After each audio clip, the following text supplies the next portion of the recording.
Welcome to Hockey Night in New York, where Islanders hockey always reigns supreme. Whether you were raised at the barn in Uniondale or born in the stable at Belmont, Hockey Night in New York is your home for all things Isles. Now, let's drop the puck and get this party started. Ladies and gentlemen, it is Hockey Night in New York. Welcome to the program, everyone. It is Sunday, January 5th, 2025. Coming at you live from Floored Media here in Rockville Center. Big show coming up for you tonight, a late edition of Hockey Night in New York. We got a great guest coming up here. Belle Fraser from the Salt Lake Tribune will join us to talk a little Utah Hockey Club because the Isles will be playing them a little later in the week. My name is Sean Cuthbert. With me, as always, is Mr. Stefen Rosner. Stefen, how are you? Doing great, Sean. I have a brand new shirt. Hey! By the way, 6 socks from the girlfriend, Alyssa. Wow! Yeah, a little Christmas hockey socks. Brand new wardrobe. Brand new wardrobe, ready to rock and roll. Alive for 25. Alive for 25. So before we get started, 27. There we go. So before we get started, I want to tell you all about our wonderful sponsors, starting with Main Street Board Game Cafe. Find your crowd and unplug your game at 307 Main Street in Huntington Village. Also happen to be sponsored by Center Station Bar and Grill. Catch every Islanders game with great food and drinks at 279A Sunrise Highway in Rockville Center all season long. Also proud to be sponsored by Razor and Kniff, attorneys at law ready to fight for you. Check them out at razorandkniff.com. That's RAISERANDKENNIFF.com for a free consultation. And also proud to be sponsored by Tovi Hockey, the innovative hockey technology company and creator of the Diamond Air Blade. Get 10% off at tovihockey.com with promo code HNINY10. And folks, if you are hanging out with us live in the chat and you want to get your questions in for Questions Brewin, just type in Questions Brewin, followed by your question, and we will answer that question during the segment. So the pleasantries are now out of the way. It's time for Experience Points, presented by Main Street Board Game Cafe. That's right, where we make our points about the Islanders' experience in the previous week, and they just had a recent experience in Boston. A lot of experience up there, some extra time there. What happened, Stefen? Yeah, I mean, you have the lead. You score goals. They scored goals. They scored goals. They finished. They did. They scored. They finished. They also gave it back. Did that. Used they to also that. had a perfect penalty kill. Again. They didn't have a power play, which is probably a good thing. Yes. And they blow a 2-goal lead in the third period there. You're thinking, oh, here we go again. Pasternak scores 2 goals to make it 4-4. And then in overtime, they get outshot 4-1. And this is where my experience points come in because Ilya Sorokin rose to the occasion. Elite saves in overtime, 3 or 4. Had Pasternak on a breakaway. He stops. His last save, a pad save off the right pad. Goes all the way out to Bo Horvat, who scores the game-winning goal in overtime. Korpisalo, breakaway goal underneath the blocker. Beautiful goal for him. A huge win for the Islanders to snap a 3-game skid.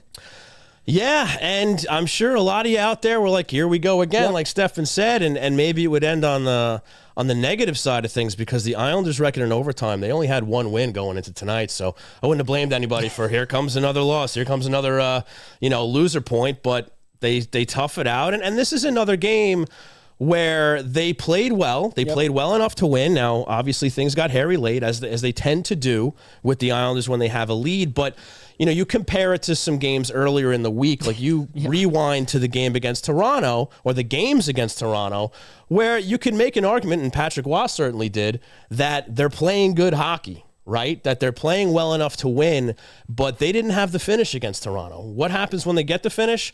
They squeak out an overtime win against Boston, but that really is the difference because you look at those 2 games and they had chances. I know Horvat and Nelson hit some posts, I think, in those games. You have some close calls here where if they just had to have gotten it past the goaltender, all of a sudden you're looking pretty good. The one thing I'll say about this team heading into the halfway point, we're 1 game away from that now, is this team has not quit. Right. Now, granted, they're losing a lot of games. They're losing it in all sorts of ways. But one thing you can't take, and whatever consolation this is for you as a fan, but you can't take away the fact that they haven't given up on the coach. They haven't given up on the system. They're still trying to win games. Right. They're just having a hell of a hard time doing it. And it just shows you, one, how good this team can be when they play the system correctly. And yes, Waugh could say all the time, we're playing really well. We're getting the chances.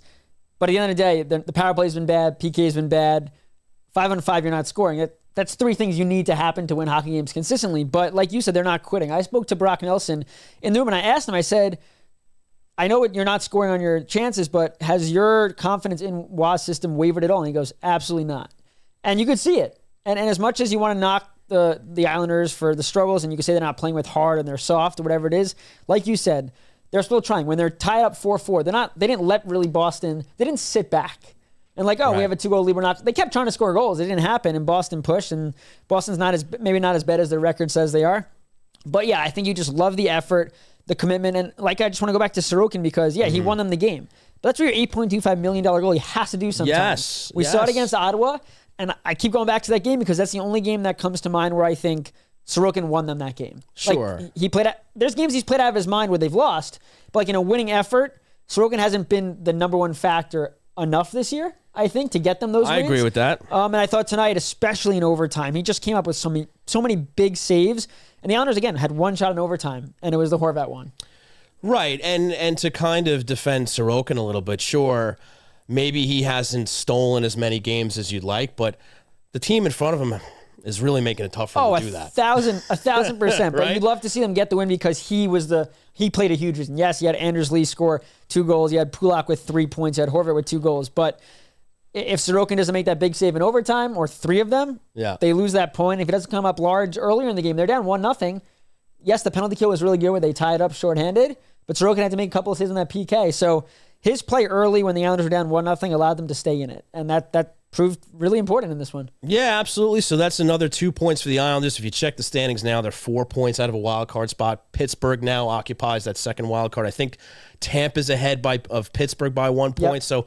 So somehow you can be last place in your division and you can still be within 2 wins of a playoff spot. That's the NHL this season. Welcome to the NHL. I'm just going to say, we love it. So experience points, Stefen, before we break. Yeah, I got to give it to Sorokin. It might have been someone different as the game went on, but I just think him coming up large in overtime where overtime has been really bad for them, I'll give Sorokin 28,000 experience points. I'm going to give the Islanders 3.5 experience points for not completely blowing the game tonight and for winning in overtime. So baby steps. Also, they don't take a penalty late because that game was over if they took a late penalty. You just knew it, right? That's when the script really follows what's been happening this season where they blow a lead, they're tied up late. All you were waiting for was that penalty against, and then you knew it was cash money in the net and they were going to lose in regulation, right? So they avoided that late penalty. They get to overtime. They win in overtime, and maybe everybody's feeling a little bit better. So 3.5 points. There you go. We have 28,000 and 3.5. So there you go. Wide margins here. Right. Hockey Night in New York. All right, I want to thank you all for tuning in to Hockey Night in New York here live from Florida Media in Rockville Center. We're going to take a break, then we're going on the line. Islanders fans, Sunday night is Hockey Night in New York. Whether you were raised at the barn in Uniondale or born in the stable at Belmont, tune in to Hockey Night in New York. Catch us live from Florida Media in Rockville Center, Sunday nights at 8 p.m. Eastern, as we cover all things Islanders at twitch.tv/HockeyNightNY. All episodes are also available on YouTube and all your favorite podcast providers. And for all you social butterflies, you can follow @HockeyNightNY on Twitter, Facebook, and Instagram for all the latest updates. Hockey Night in New York, the best night of the week for any Islanders fan. Attention all artists, storytellers, and creators of all kinds. It's time to make your content stand out above the rest. And Florida Media is the place to make your visions become a reality. Maybe you want to elevate your podcast and add some video, or turn that novel you wrote into an audiobook. Or maybe you just need the right space to produce your daily vlog. Whether you're a seasoned veteran or just starting out, Florida Media has the professional facilities, exceptional staff, and intimate atmosphere to breathe life into your creative passions at every step of the process. Did you have a nice break? Well, it's time to get back on the couch for more Islanders therapy on Hockey Night in New York. Welcome back to the show, everybody. Belle Fraser of the Salt Lake Tribune joins us on the line, presented by Tovi Hockey. And Belle, thanks so much for joining us here tonight. Yeah, thanks for having me. So first, just want to ask you, you're covering a brand new hockey team. I know they come over from Arizona, but what has this experience been like for you? It's been really cool. I mean, it's a brand new experience for me too. I'm not from Utah, actually, from New York. Nice. So, grew up watching Rangers and Islanders hockey, but it's been unreal. I think when the team got here and when everyone surrounding the team got here, no one really knew what to expect, but in terms of the Smith Entertainment Group and Ryan Smith, he's really done everything he can to make it a smooth transition. And the players really feel that. You can talk to anyone on the roster, coaching staff, management, and they've really been taken care of, from the temporary practice facility at the Olympic Oval, which has, an NHL grade locker room that they built in a number of weeks, to renovations at the Delta Center and gear and, Delta chartered planes and hotels, and kind of eliminating any excuses that there might have been in Arizona to not play your best hockey. And that's really the memo this year, is that the only thing these guys have to worry about is winning. And they're trying to turn a corner. So it's no longer the media distractions, us asking them where they're going to move next year or why they're in that type of arena or anything like that. So I think with all of that handled by your owner, which it should be, always, I think they feel a weight off their shoulders. And then just how the community has embraced them too. Utah hasn't had they have ECHL, the Grizzlies are here. But they haven't had an NHL or high level hockey here before, but it's a sports town, and the Utah community has really shown up for every game. Opening night was one of the cooler hockey experiences of my life, and I'm sure a lot of people agree with that. And they're invested. And, this team is coming out of a rebuild right now. The trajectory is going up. So I think everyone's excited to get the team where they're at and kind of continue to watch it grow. Hey, Belle, how's it going? Sean here. It's great to hear that the city and the state are taking to the team really well. How about the flip side of that? How are the players taken to the city? Obviously, I'm sure there's a big sigh of relief that all the nonsense is behind them, but how have the players kind of embraced the community, embraced playing in Utah and Salt Lake? It's been really cool to see. I think one of the main players that has done that is Sergachev. And, people didn't really know how he was going to respond. He signs an 8-year deal in Tampa thinking he's going to be there and move into a higher role over there, and then gets traded to Utah, which probably was not fully on his radar. And he's turned into a number one defenseman. His performance on the ice is bar none, power play, penalty kill, logging close to 28 minutes a night. But I think it's the way that he's embraced the opportunity instead of, hang his head or whatever. His whole family's here. He brought his parents out. He always talks about how much he loves hiking and bringing his son to the games. And he had an interesting quote. He said his parents are the most happy because they think he's where he belongs in the league right now. So I think when you have one of your top star players, not only on your team, but in the league, kind of embracing this new chapter, it's easy for the other players to do the same. And, I think you really look at the guys who are in Arizona for a while, namely Clayton Keller, who's only 26 and the first captain, but he's been in the league for 8 years and was introduced to the NHL in Arizona and carried the team through those days. So you can just see it in those guys. I think it goes back to what I said about them just getting to be hockey players.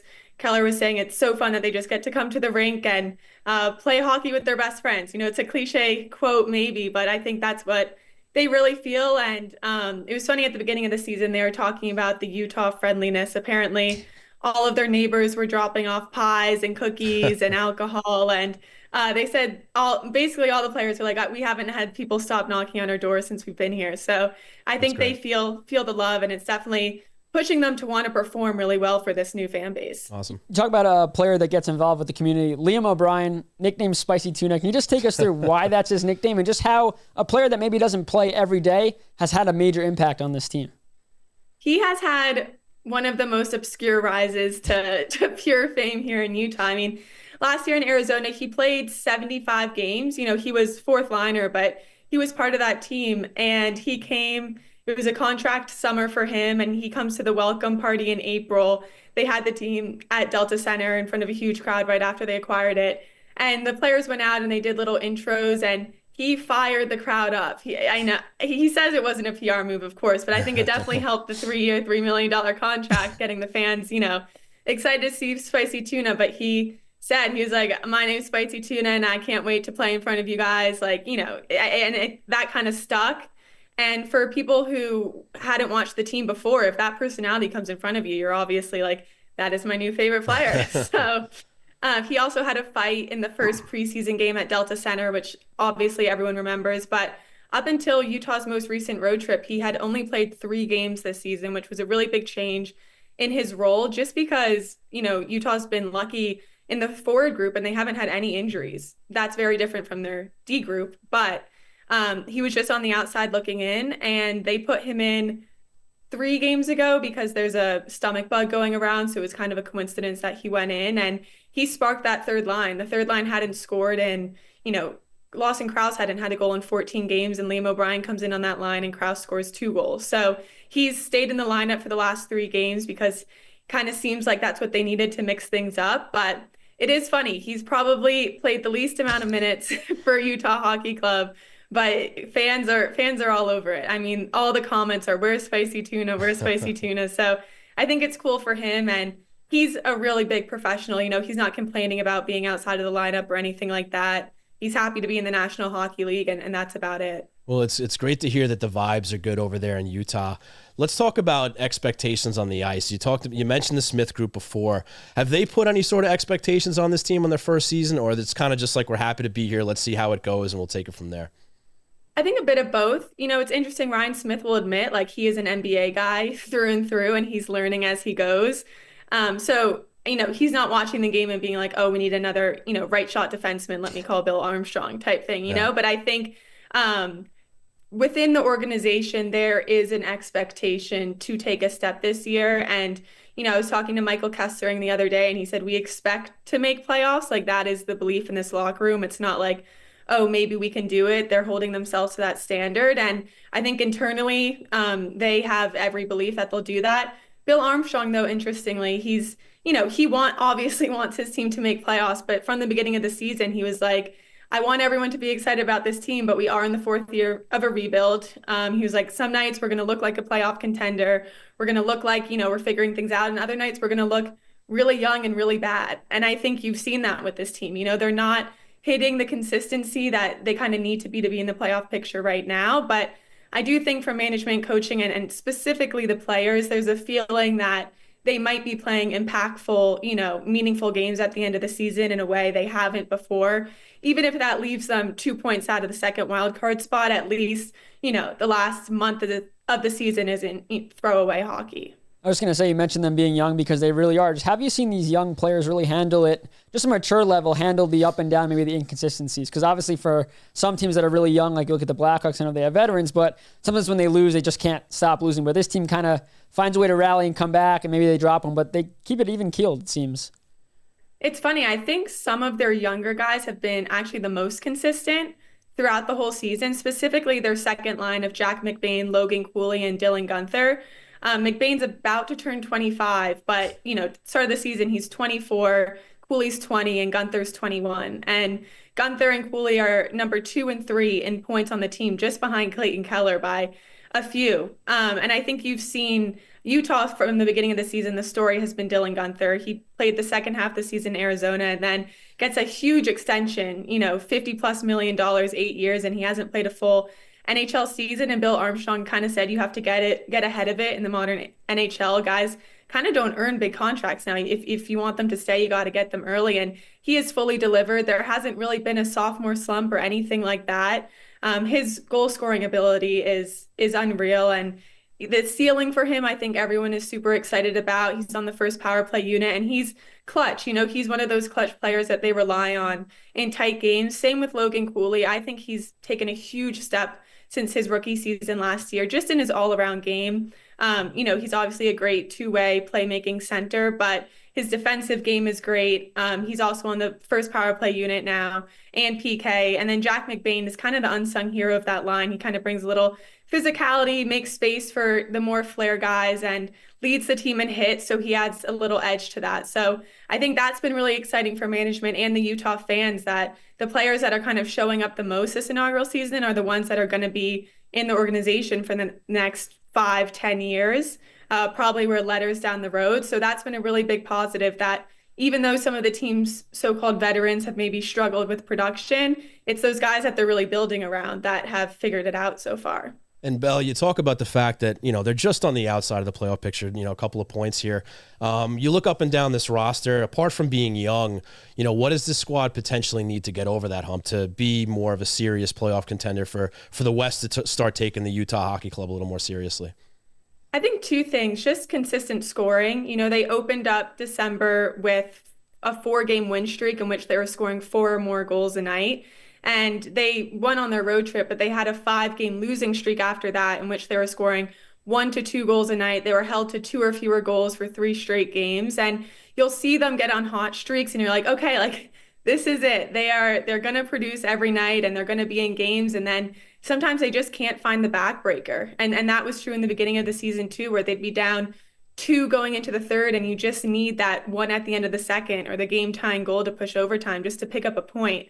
And sometimes they haven't been able to find that. But when they are firing offensively, they really are. So it's kind of that flip side. And then I also think they just need to get healthy on the back end. They brought over John Marino this summer, who didn't even participate in training camp. He got lower back surgery in October. He's skating now, still non-contact, and they say he's a few weeks away. And then Sean Durzi got hurt the game after Utah actually played the Islanders. And he only got 3 games into the season. He got shoulder surgery. He's been out. And then Bortuzzo's on IR. Maverick Lamoureux's out. They've just, had really unfortunate injuries on the back end with guys that they thought were going to be their second, third, fourth, defensemen. So I think it's hard to fully assess the push they could make when they have, a guy who would probably be 7th or 8th on the rotation playing every night, which is great. It's been next man up mentality, and I think that shows the character of the team. But I think for them to really make a push, they either need to bring someone in or they need to hope that those guys are ready to go before, May, April. Last one for me here. Just the relationship between Ingram and Vejmelka. If you could just tell us a little about how they work well together. Obviously, they seem to be pretty good friends. Yeah, well, Ingram came out of training camp as the number 1, as he was last year. And then he played 15 games and he got hurt. They said it was going to be day to day. It was the November 18th game against the Capitals, I believe.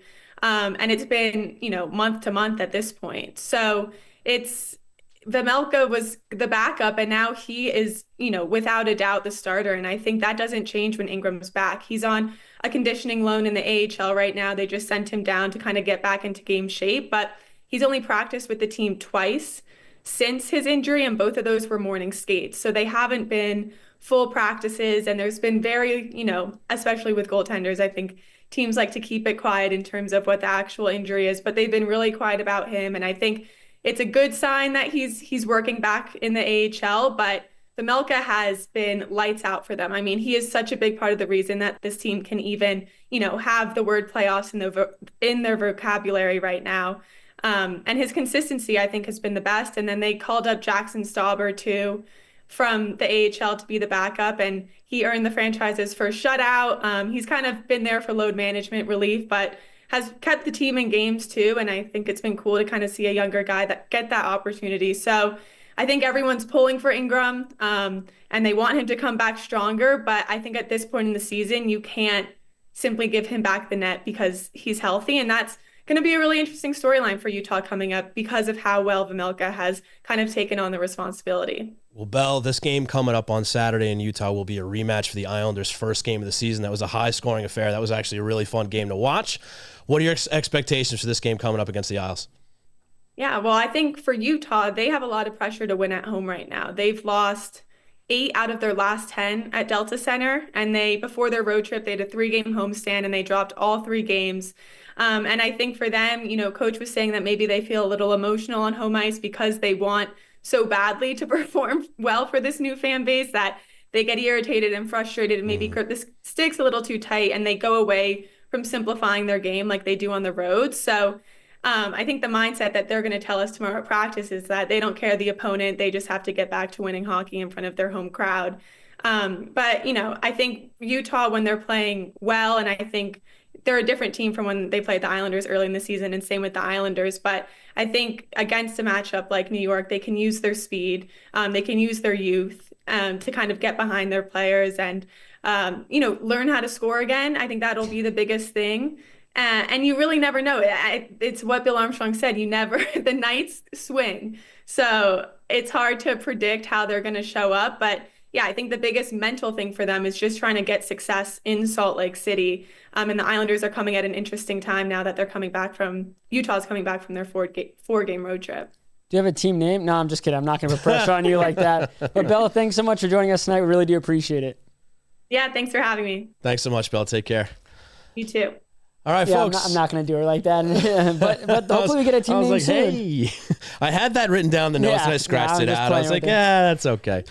Well, great stuff from Belle. Little insight there on the Utah Hockey Club. Haven't seen them since game 1. Yeah, it's been a minute. Lots happened since then, so we'll see how that goes. I mean, as soon as she started saying, the Utah's lost a few. They've lost 8 of their last 10 at home. I was like, here comes the remedy. Here it comes right now.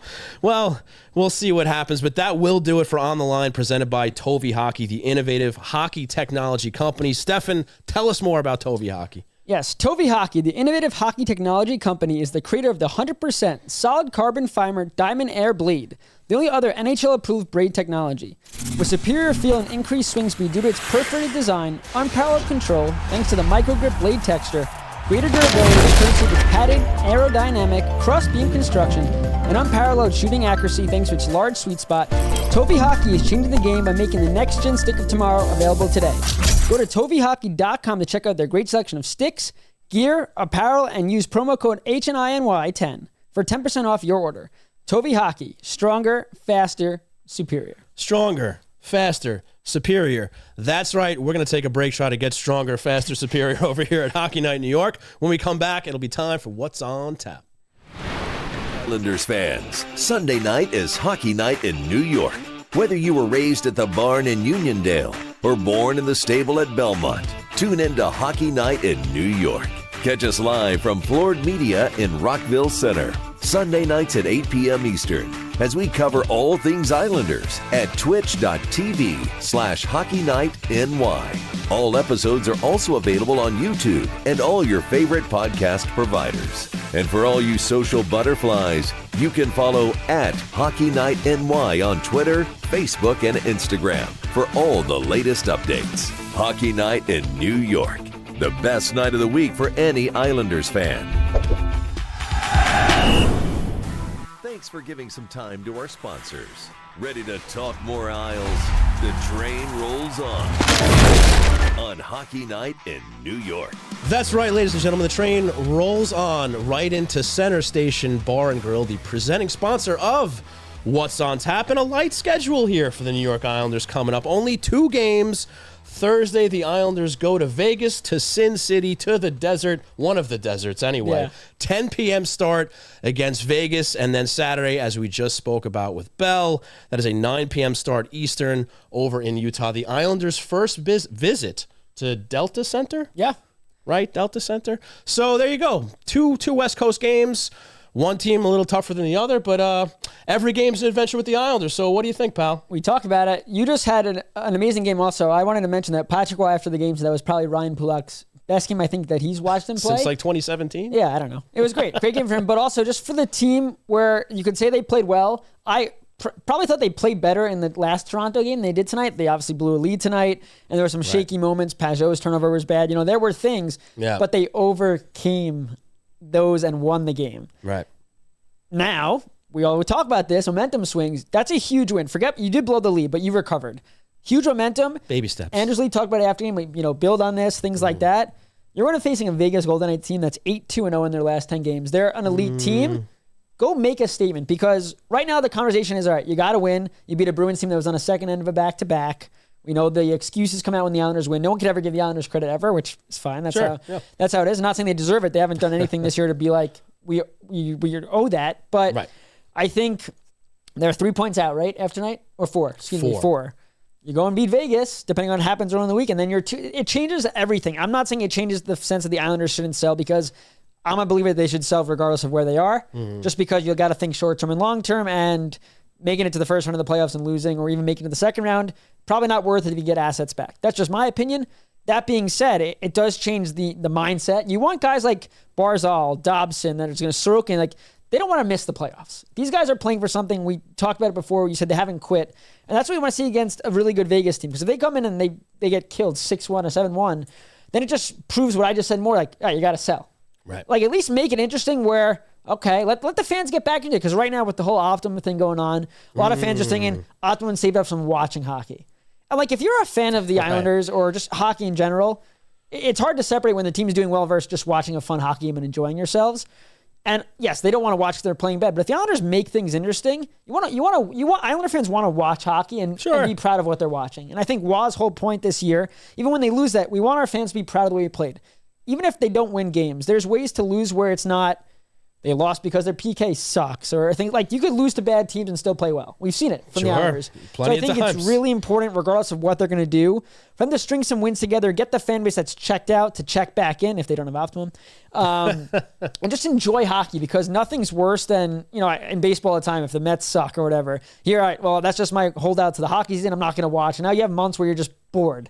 And if you're a Yankee or Met fan, you don't want to go in the Islanders season in February before Four Nations think, I got to sit through this for another 2 months before I can watch baseball. So I think it's very important the Islanders start to make games exciting, because even the Toronto game, last game, it's an exciting hockey game. They lost. It was exciting. Tonight's game, probably not the most exciting game they want to watch in terms of the blown leads, but you had rush goals. You had a huge goal in overtime. Right. Maybe Islander fans do believe after this one. Like I said, they have to do a little more, but at least it was an exciting hockey game that you got to watch and enjoy hockey for a little bit. And I think when the world is as crazy as it is right now, getting to sit down and watch fun hockey and enjoy yourself, it's so important. Sure. Therapy, we call it. I was looking for a little belief out of that second Toronto game. I thought if they had won that game, there was something about it where I was like, you know what? If they change the narrative here, maybe kill that penalty at the end and find a way to squeak out 2 points. I was like, all right, that's a little intriguing. We'll see where they go from there. Now, granted, they recovered in stumbling fashion today, and they got 2 points. And, we mentioned that they're 4 points out of the playoffs, but they have a 3-day break between now and Thursday. So it's very likely that they'll be further behind by the time they play Vegas without seeing the rest of the schedule between now and then. So, the hole might be deeper, and that might end up becoming a more important game. I mean, the truth is, being, as they're 2-3 games under 500 at this point, the fact that they're still even in the mix, which is at halfway through the season is still insane. But it's the rest of the Eastern Conference that's allowing the Islanders to stay in the conversation and to have Lamoriello pump the brakes on any potential sales, because they're still within striking distance. They're not hitting the halfway point until later in this week. So there's still literally double the amount of games left, which is crazy, as what they've played already. Now, are you or I going to sit here and say, oh, well, things are going to change between now and then? They've done nothing to tell us that that's going to be the case. Would I be completely surprised? No, because we've seen this team be streaky a season ago. Last year, yeah, exactly. Right. This year, they're just, win one, lose one. Last year it was win 7, lose 7, win 6, lose 6. And then at the end of the year, they go on that 11-game point streak. And that's all right. They just happen to be on the upswing of the roller coaster, right? So can it happen? Sure. Will it? Couldn't tell you. I would say chances are against it, but they need to figure it out before they get to that deadline in March. But 2 games where, look, we're getting closer and closer to that threshold, though, where once you start sliding 5 or more points out of the playoffs in the second half of the season, that's when you really have to consider selling, right? You stay within that 3-4 point window, you got a shot. And especially, I think doubly so with the way this team is playing, right? If they're just kind of going to continue to win one, lose one, and somehow manage to just hang around that, 5-6 point area, it's not going to mean much, right? So this is kind of the time for them to actually build off a win, a nice little uplifting overtime win, go in against a tough team against Vegas. Maybe they get a point or two there, and you really got to win that Utah game. If you want to show your fan base that you're any bit serious about staying in the hunt here and maybe making a run to a wild card spot, you got to start winning some games and string them together. Like we haven't even really been able to say they've won 3 out of the last 4, 2 out of the last 3. They haven't even won 3 in a row. Well, no, I'm not even going that far. Yeah. Oh, my bad. I'm saying right. 2 out of 3 out of 4. I mean, they haven't even given us that, right? So, we'll see what's on tap for the rest of the season, but that's what's on tap for the coming week.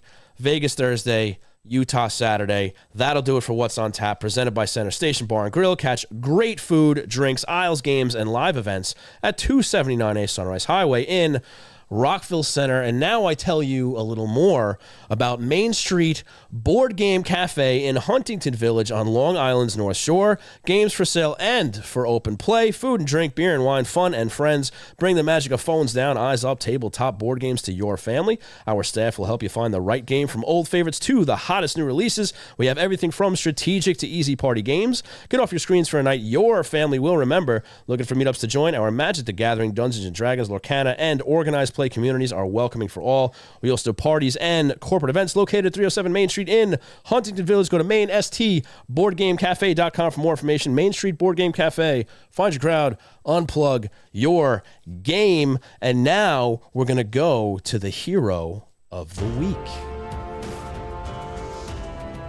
That's right, folks. Hero of the week. We had some backups prepared before the game. We did. Weren't sure how it was going to go, but given the results, we were able to update our heroes heading after the game here, heading into the show. So, Stefen, why don't you start us off?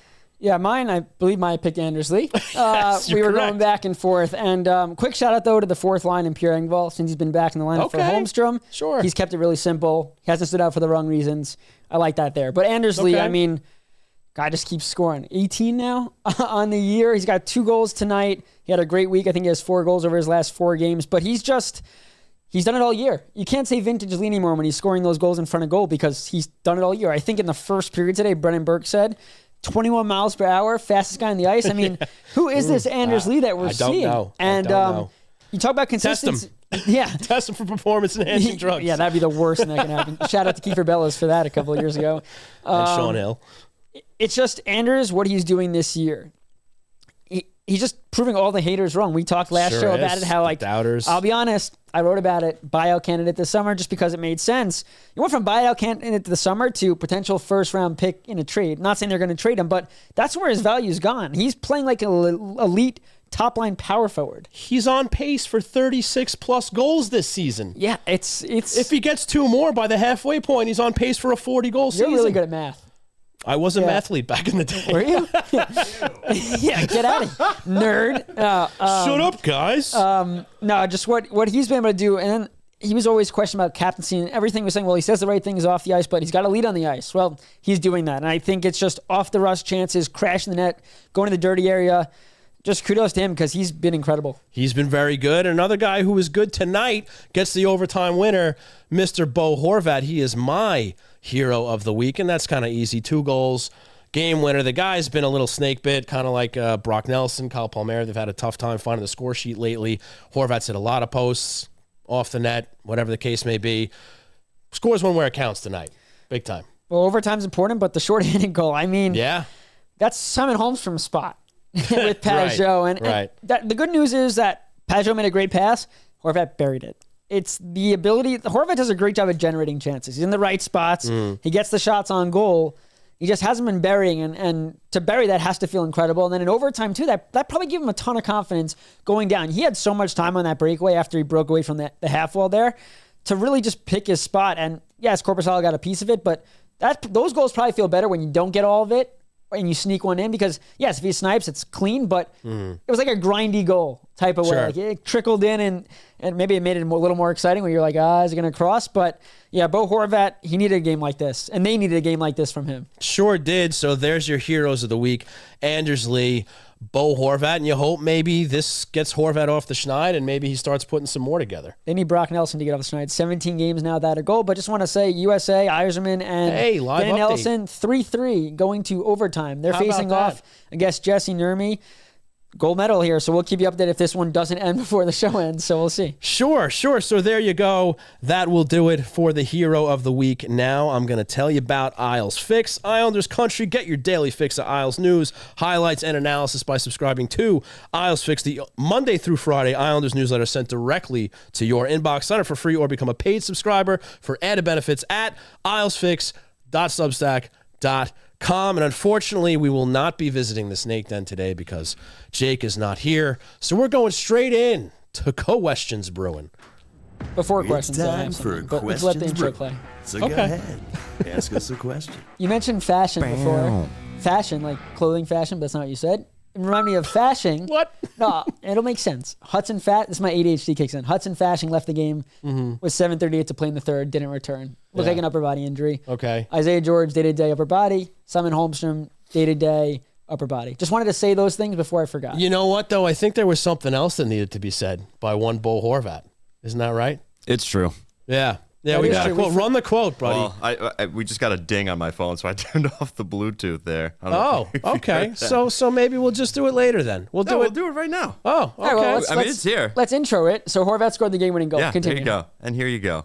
Yeah, thanks. I mean, it definitely felt good. I feel like we've been playing some pretty good hockey as of late, and we're getting the results, and finally got rewarded tonight, which definitely feels good. We had pretty much everybody going tonight, which was awesome, and Sorokin was great again, and definitely feels good to get that winning. It feels good. Thanks, Bo. Yeah, we forgot. That was great. Good stuff. Okay, so questions. How's the chat going? Let's get into questions, bro. We're going.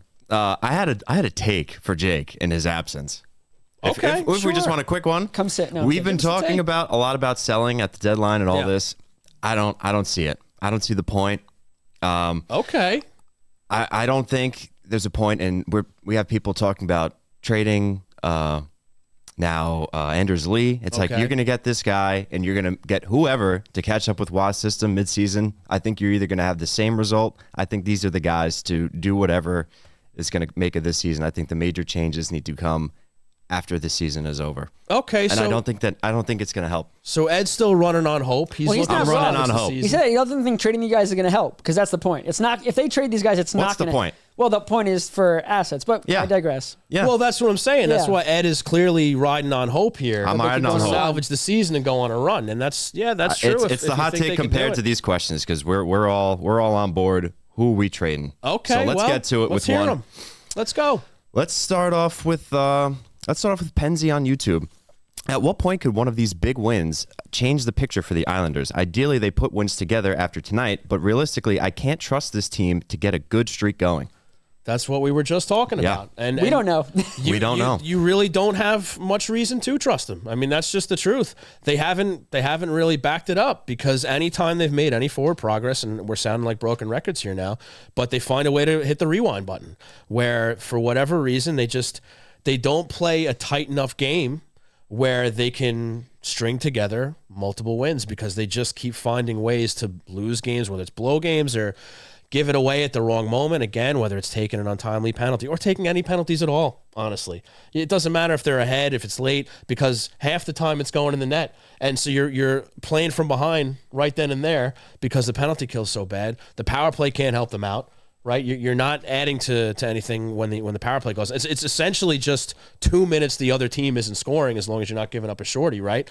So they're almost playing from behind every game, even when the score is even, because you can't rely on them as a team, but rely on the special teams because you kind of know that battle's going the other way 9.5 times out of 10, and that's almost not hyperbole. It's literally the case. You read my mind because I was going to say you'll know if this team's capable of that. Once you see the PK with confidence, getting games where they kill off 2 of 2. It goes like 4 or 5 games or 2. If they win 3 in a row at some point, I guarantee the PK is going to be at like 90%. Or they throw in a power play goal or two. To offset the PK. Yes, yeah, whatever 100%. It is. Special teams wise, if there's a game where the Islanders are able to go 1 of 3 on the power play and 2 for 2 on the PK, and they could put a couple of games like that together, they're going to win consistently because they just have look at their 5-on-5 play. It is good enough. The problem is, the whole game's not played 5-on-5, and if you can't play on special teams, you'll lose every game. Right, and the only way to make up for the poor special teams is just to become a dominant 5-on-5 team, which they are not. They're better at 5-on-5, but not good enough. Right, but not good enough to make up for how bad they are on special teams. I mean, we talk about like 10% higher on the power play or the penalty kill. They're in a playoff spot, probably. Stefan, just a few percents. Oh, you're good at math. And then they're not better. The math guy. Yeah, just a couple percents. 6.4%. Give it up, mathlete. Anyway, moving on to Dale S. on YouTube. Is it better to trade now or closer to the deadline? Do teams tend to overpay closer to the deadline? Well, this is the caveat. There's a couple of ways to look at this, and why also, I didn't add this before, on why it's important for the Islanders to stay close, because the closer they stay to a playoff spot, the more Lou could say, you have to give us more to take. We still believe, so if you really want Brock, you got to give us extra now because we still think we can go on a run. Not if they actually believe that, but if they tell teams that, like, oh, we're not selling, please sell, please, what do we have to do to get you to sell? Yeah. That's why Lou hasn't come out and said he's selling, like, jury. Like, And he won't. Yeah, he won't, no. But going back to the question is, some teams might want to trade now, and you could maybe get more because they could have the player for longer. Like, for example, Brock Nelson, unless it's to a Minnesota or a Dallas, I don't really see him signing an extension. I think he probably wants to test free agency and see what his options are because it's going to be his last big contract of his career. Right. But if teams think, hey, like we don't care about signing him long term, we want to, but it's not that we don't need to. Like look at a team like Vancouver, who I had spoken with. The Canucks are interested in Brock Nelson, but their concerns are that he won't sign an extension. Now, the Canucks are in a weird spot because if come the deadline or in the next month, they go on a hot streak where they're definitely a bona fide playoff team, they might not care if Brock's not re-signing because they could just say, we need him for the playoff run.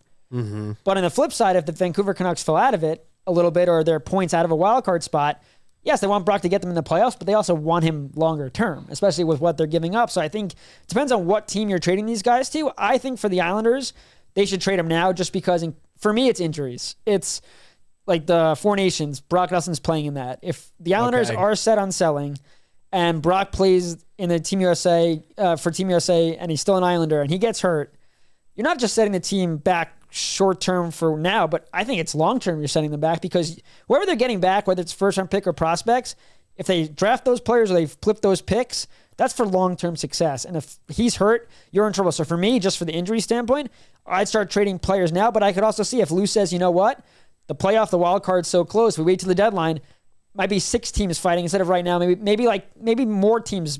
Maybe the Islanders are part of it. Or maybe the Rangers get hot. Now you have 6 teams fighting for the final 2 instead of 4, things like that. So there's ways to look at it. For me, I'd trade him now. You're saying sell sooner out of caution. Yep. A couple weeks ago, Dan Rosen said sell sooner because you get more value. About a few weeks ago, I argued closer to the deadline because I thought you get more value because there'd be more of a bidding war. Right. Because there'd be more teams involved. So clearly, there's multiple arguments you can make to answer this question. And it really just comes down to the right deal, who the trade partner ends up being and what the potential return is. You can go up against the deadline and find out nobody really is interested in the guys you're looking to deal or not as interested as you thought, whereas maybe you have somebody that just throws a can't-miss offer at Lou a little earlier than he might have wanted to. But if it's enough pieces, enough assets, he might say, I just have to make this deal. Right. We'll see what happens. Yeah, I don't think we touched on this, but Tom Boyle asked, do you think the hit on George was suspension worthy? I think it was definitely a penalty. Yeah. And we should definitely talk about this because for the guys that missed it, Isaiah George went in the corner against Max Domi. Domi threw a reverse hit. Initial contact was with the back, but then Domi's elbow gets up, hits George in the jaw. The sad part is Toronto scores on that play. George goes to the bench because I don't think he knew where he was. Right. Or he just I got to get off. Goes into concussion protocol. Like I said, he's day-to-day upper body injury. But the hit was dirty. There was no reason to throw the elbow up. Max Domi, as a dirty player before, his dad was a dirty player. Unfortunately, there was no penalty on the play. That being said, Department of Player Safety can still look at something, even if it's not called a major or even a penalty. Right. And they chose not to.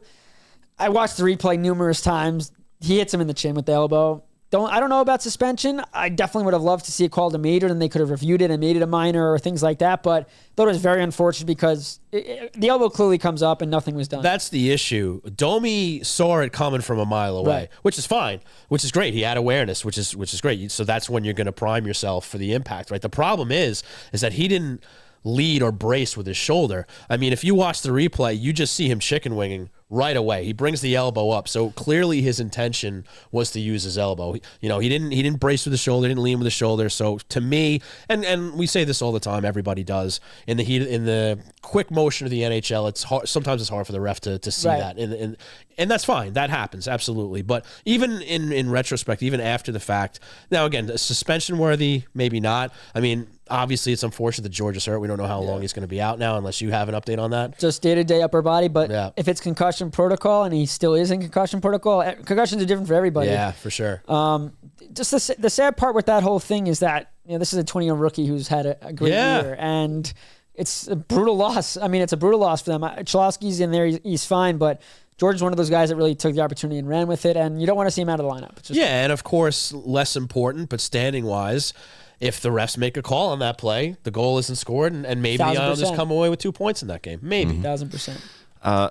Next question. If the Islanders are indeed sellers, is there a chance they could bring back Ruslan Ishakov later in the season? No. Ruslan can't come over mid-season because he has I think it was a 2-year deal, 3-year deal in KHL. They have his rights till he's age 27, so that's 2 years away. But no, and to be quite honest, he's not lighting it up in the KHL either. Okay. And I don't know if he was ever going to get a chance with the Islanders. And funny enough, or not funny enough, is if he did stay, he probably would have had a great chance to play this year. All the injuries they had to the forward group. Yeah, fair. Probably. But no, I don't. One, I don't think he can come over. And two, I don't think the Islanders would care for him to come over. There you go. There we go. State of Survival on YouTube. It's 15 years from now, and you've been very successful. You're worth $30 billion. Then one day, you're not talking about us. I was going to say, what? You hear on the news that the Isles are up for sale. Do you buy the team or pass? Listen, if I have FU money, sure. Sure, I'll buy the Islanders, and Stefen? I'll buy back that storage facility in Lynbrook so I can bring hot skates back. Why not? Nice. Well, that's a real champion right there. Thank you. Billions of dollars. Yeah, I'm buying like 3 teams. Like, what do you do? I'll buy the Yankees. Like, what? All right. So it's a yes. If they were billionaires, they'd buy the team. Yeah. Next question from Logan on YouTube. Who's impressed you more at WJC, Nelson or Eiserman? I would say Nelson was probably, for me, the most underrated player at the tournament. But lately, with Eiserman being taken off the second line and being the 13th forward, barely playing 5-on-5, the fact that he's still been able to make an impact, scores a huge power play goal last game, the game winner to advance them to the Cup final. I just think, and you heard their coach too, David Carl, talk about Eiserman, how he's had to take this role and really just trust that we know what we're doing, and then he's bought into it. And like I said, he's not playing a lot. And to stay fresh when you're not playing and come on and score in the limited minutes you have, that's huge. So I think Nelson started as the most underrated guy, but what Eiserman's able to do in limited minutes probably to me has been the most rewarding thing, I guess, if you're an Islander fan watching prospects go, is like in regular hockey, let's say he's playing for the Islanders, his minutes might be scarce. And he's showing that even in scarce minutes, he could find a way. That's all well and good. And it's a nice way to put a positive spin on it. And I'm not saying that, what Eiserman's done isn't great or isn't positive. Obviously, the goals he's scoring, the clutch time, the clutch, moments that he's been scoring for this team, absolutely outstanding. But isn't it a bit of a negative, the fact that he's being taken out of the regular rotation and he's only being put on special teams? He got 5 minutes plus the last game? It's weird because, he has his antics. Maybe he takes a penalty he doesn't like. And I don't understand it because if he's that dangerous on the power play, I mean, the one thing that USA does so well, and we're watching it now, is like, especially in World Cup, is you get in the offensive zone and you pretty much treat every offensive zone possession like a power play. It's all cycles setting up the one-timer. So to me, if it was the NHL, I'd be concerned if he was only playing power play. But I watched the way they play, and I feel like he could still be a difference maker at 5-on-5. I don't know what he's done really to deserve it. I guess we'll find out after the tournament. But he obviously did something that they didn't like. Then you look at the way Canada's handled everything and how bad it's been. So I don't know if I take so much stock. That's the question. I haven't been dissecting or even watching in full USA's game, so I can't speak to what he's done or hasn't done to deserve coming out of the regular rotation. But as a semi-outsider here, the fact there must be something going on where the team isn't trusting him enough to be in that top 12. Right? That's the kind of devil's advocate view I want to put. But if you want to talk about most players that are not getting much talk, Jesse Nurmi is in this gold medal game. Couple of goals, couple assists for Finland, who is obviously not as superior as USA, Canada, or even Sweden. So he's had a pretty underrated tournament. He's not playing at third line minutes, but he's done well. And also, he's 19 years old, playing for London Knights this year. He looked really good at the end of training camp when we saw him, like really fast, really gifted. So another guy no one's really talking about. Going back to, we were talking about how great Anders Lee was. With the resurgence of Anders Lee, is he now a possible trade bait if the Islanders are selling? 1,000%. I think he has to be. I'm not saying they're going to trade him. So sad. But listen, sorry, Ed. Like we said last show, is that and if it is a lost season for the Islanders, there's a lot of positives because Pajot stepped up. Lee's been great. Nelson's been good outside of the slump right now. Palmieri's been good. Like, the worst thing that could have happened is all these players were bad. But for Lee, I mean, how much stock our team's going to take? You look at Lee's entire body of work this year, and it's hard to think like he can't do it again. Like, it's one thing if he was going on a run that he's never done before, but the way he's skating, the way he's being physical, it gives me hope, I guess, if you're an Islander fan, that he could do this next year. And I think teams will see value in that and say, because remember, he's also under contract for another year. Right. So like people have to pay him a lot of money in free agency. It's like, if he could do this again, or even 25 goals next year instead of 30, and one more year and we could trade him again, like, I think for sure the Islanders are going to get calls. It'll just be up to Lou and up to Anders to make that happen, because it's very hard to trade a captain mid-season unless he really wants to go. He's got the modified. But yeah, he's played well enough to put himself in the conversation to bring back assets for this team to help future. Yeah, I think if they fall out, past that threshold we talked about whatever earlier. The threshold is. Right. I think you have to really consider selling high on him and do your due diligence, sort it out with Anders, talk to him, see if he wants to leave, all that good stuff. But I mean, another thing is you don't know if he's going to repeat this first half and the second half. That's true. He's on the wrong side of 30. Right. He could sputter out. He could end up, scoring 7 more goals to finish the season. Not saying I think he will, but you don't know. So, I mean, the sooner Lou can sell high on him with the hope, with the perspective that he might be able to keep doing what he's doing, you cash in if you can. Because again, how many times we talked about the fact you buying him out, or if you're going to trade Lee, you're going to have to attach a high-end pick to him, whatever the case. You may not have to do that now. And all of a sudden, that changes the landscape of what this team can do in the near future. So absolutely, as much as I love Anders Lee as a player, person, captain, all that stuff, if they find an opportunity to cash in on him and they're out of it, you got to take a look at it. Absolutely. And also, you make the point that maybe he cools off in the second half. Well, they could do the reverse with Brock. Trade Lee now, and then hope that Brock gets hot and makes... I don't think Brock Nelson's value has gone down because he hasn't scored in 17 games. Right. He's now 20 years old, and he's having he had one good year, now one bad. His body of work speaks for itself. He's an elite goal scorer on a really good team, playing maybe a second or third line role. He'll be fine. But if the Islanders think, hey, if we could trade a Pajot right now, or a Palmieri right now, or even a Lee right now, we could hold on to Nelson till the deadline. Hopefully he turns it around, gets hot, and now his value goes a little higher. So, yeah, the Islanders have a good problem right now. Question for you, Stefen. Dale S. wants to know how and when you decide if you are going to travel to road games. It's a great question. For the longer road trips, I see who I... It's the restaurants. It's the family too. I have a lot of family around the entire U.S., so I try to plan my trips where I could go and hang and see them. So I always do the California trip every year because I got family in Anaheim. I have family in Florida, so I pick and choose that way. But also I want to go to cities maybe that are local where I could drive or take the train. So also, if the Islanders are playing well, it helps too. When they're struggling to get your bosses to pay money for you to travel, it's a little tougher. But yeah, I try to do as many road trips as I can, but it has to logistically make sense. So I think the next one I'm going to be on is that Tampa, Florida one, and then in March I'll be on the West Coast, California. I usually skip San Jose because no one wants to go to San Jose, but I do Anaheim and LA. Stefen, secondary question: favorite city to visit? Favorite Vancouver. Not even close. I don't know why it even took me 5 seconds. Vancouver, one, I'm a big sushi guy. Huge sushi guy. Not only is the sushi good sushi not city? expensive Vancouver? there. Oh my God. Wow. Yeah. Not only is the sushi great, the vibes there. You walk down the street at night, the dim lights, like blue neon lights. You walk around, just the vibe is great. It's a cool city. There's a lot of bars, a lot of restaurants. Yeah, and I've been there twice now. I had to make sure I went this year. Would you like to be there if they lost Game 7 in a Stanley Cup final? I'm getting paid regardless, aren't I? Oh my God. You didn't get the reference there, did you? You don't remember what happened back when they lost to Boston in Game 7? I don't know. I was young. That's right. Oh wow, yeah. You're just. What part are you a asking me lad. about? Like the series? No, buddy. You didn't. Come on. You're not that young. You didn't hear about them flipping that city upside down when they lost? Probably. Was that 2011? I was. They lit the city 13. on fire. Yeah, I don't. I just remember the bad blow by Vancouver in that series. So. Well, they turned that city upside down. Bunch of sore losers in Vancouver. Anyway, moving on. MJ Beckman asks, even with all the breaks in the schedule, wouldn't it be beneficial for Sorokin to sit out a few more games than he does? Well, I think if the Islanders do decide to sell, and they're not giving up on the year, but hey, we're going to sell off maybe the pieces that we have. Sorry, that was a sick move. Yes, it was. The pieces that we have, do we rest? I think what they should do is if they are going to sell and give up that way, I think Sorokin should sit every other game. I think whoever it is, Hogberg or Varley, or even the younger guys in Bridgeport, if you want to call up Tyken, like Varley's still in LTIR, see what you got in your goaltending. Call up Tyken and call up Skarek. There's no point in killing Sorokin in a season that's lost. You have him for another, 7 years after this?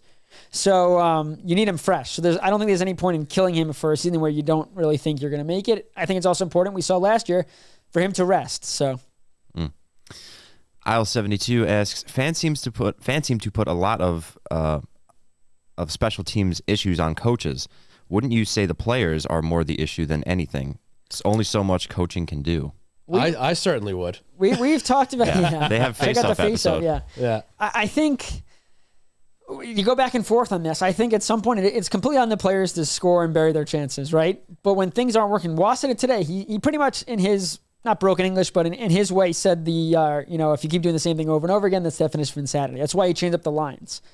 Well, if the power play or penalty kill is not working, you keep putting the same guys out there, yes, the players aren't getting done, but that's when the coaching staff has to step in and change something. So I think it's on both of them right now with how the power play hasn't really changed and the penalty kill hasn't changed. That falls on coaching because at this point, these guys clearly don't work. whatever this configuration is doesn't work, so I would make changes, but I know Sean thinks the other way. Yeah, if you go to patreon.com/HockeyNightNY, you'll be able to check out very specifically a conversation between Steph and I about this very thing. And I made the argument that it was on the players. And I think at the end of the day it is. And it's definitely a, all hands on deck sort of thing. It's not just one or the other. Right. But at the end of the day, the players on the ice have to execute the plan, even if the plan isn't great. I think it's the fans' fault. Well. Yes, it's the fans' fault. You're not cheering loud enough. Yeah. For crying out loud. You're not saying shoot the puck enough. Right. DTMR asks, can someone put an October calendar in Brock's locker? He actually didn't have a great October, I don't think. No, he had some goals in October. October. It wasn't a Brocktober. Right. It was a Brocktober. But yeah, I think he not the problem, but with Brock he's getting chances. But when he does score, they usually come in bunches. So, not saying he's saving them. Like he hit the crossbar tonight. I think he hit the crossbar the other day. There you go. I think Brock's, and also he's playing with Andersley, who's been the hottest Islander, and Matthew Barzal, who's their best playmaker. And that line did well tonight. They dominated the analytics, which Wa loves. But yeah, you want to see Brock start to score. But I think in a game or two, he's going to have a chance that falls into his lap where he's going to snipe it or bury it, and he'll take off. Agreed. Yeah, I believe that's it. I believe that's all we have tonight. Great stuff. Yeah, we had some great questions tonight. Absolutely, and definitely want to thank everybody for hanging out with us a little later. A late 9:35 start. A little bit of a delay there. But yeah, really appreciate you guys hanging with us late. Great questions. Appreciate you jumping in. But speaking of the Patreon, I'm going to tell you a little bit more about it. Check out patreon.com/HockeyNightNY for exclusive content featuring Q&As, columns, videos, behind the scenes, merch and partner discounts, and even an invitation to hang out with us here at Florida Media to hang for a live in-studio recording of Hockey Night in New York. You can ask us a question during the show, maybe even get a question in for the guest there. So, hey, USA wins. I didn't want to interrupt you. Yeah, I didn't want to interrupt Look at that. you. People are going wins. off saying Big Finland's win. goalie is outstanding. He's made some crazy saves. He was unreal, but very irresponsible of us, namely Stefen, to put the laptop here. I'm sorry. Have the game back-to-back golds for Team USA. Back-to-back goals for Danny Nelson. Golds, not goals. Golds for Danny Nelson. Eiserman gets his first. Higgins, Long Island kid, hotbot kid. Ridiculous first tournament of his career. Gold. Nurmi, sorry. Not gold. Silver. But heck of a performance. We'll probably be talking about it next week. But these kids were brilliant. Team USA, well done. Team USA, well done. And also the Hockey Night New York Patreon. Check it out. It's a great way to support the program. You can check out that face-off that we were talking about before between Steph and I. We have a bunch of those up there. There's going to be more to come. We got some testimonials up there, more of that stuff to come. We got more coming in January, so definitely check it out. That'll be a big help for us, and we really appreciate it. So patreon.com/HockeyNightNY. And now we can play that rap music so we can end this little show. So a big thanks to Belle Fraser of the Salt Lake Tribune for talking Utah. Good stuff over there. Yeah, looking forward to that game. Great stuff from her. Also, a huge thanks to our sponsors as usual, starting with Main Street Board Game Café, located at 307 Main Street in Huntington Village. Find out how to plug your game at mainstboardgamecafe.com. A huge thanks to Center Station Bar and Grill. Head on down to 279A Sunrise Highway in Rockville Center for Isles games, live music, karaoke, comedy shows, and lots more. A huge thanks to Razor and Kniff Attorneys at Law. Nobody likes going to court, but if you have to, call 212-LAW-1500 for a free consultation. And also a big thanks to Tovi Hockey, creators of the Diamond Air Blade. Go to tovihockey.com to check out their great products and use promo code HNINY10 for 10% off your order. And folks, if you haven't already, please rate, review, and subscribe to the show. That helps us out as well. Bump those numbers up for us. Say glowing things about the show, or at least me. It doesn't really matter what you say about stuff. Right. I don't look at comments. Yeah, it's fine. But that helps us out, so we'd appreciate if you could do that. Stefen Rosner, where can everybody find you? Yes, you can follow me on X at Stefen_Rosner, STEFEN_RSNER. Blue Sky with Stefen_Rosner. Whatever that stuff is. There you go. NHL.com. The Hockey News and my El Monters Monday through Friday newsletter. Exclusive content over there at theelmonters.com. There you have it. You can follow myself at Shawnee Hockey on Twitter. You can follow the show on all social media platforms at Hockey Night NY. You can check out the website at hockeynightny.com for columns, coverage, archives, absolutely everything that's going on here at Hockey Night in New York. So we missed Jake tonight. If you want to follow him on Twitter, he's at Jake Radonis. Pretty simple, pretty easy. Yeah, I'm on Blue Sky too. You know, we might see everybody there soon. Yeah. Seems like there's a slow migration over to that place. But for Stefen, for Ed, for Sleepy J, I've been Sean Cuthbert. We've been Hockey Night New York. We will see you at the regularly scheduled time next week.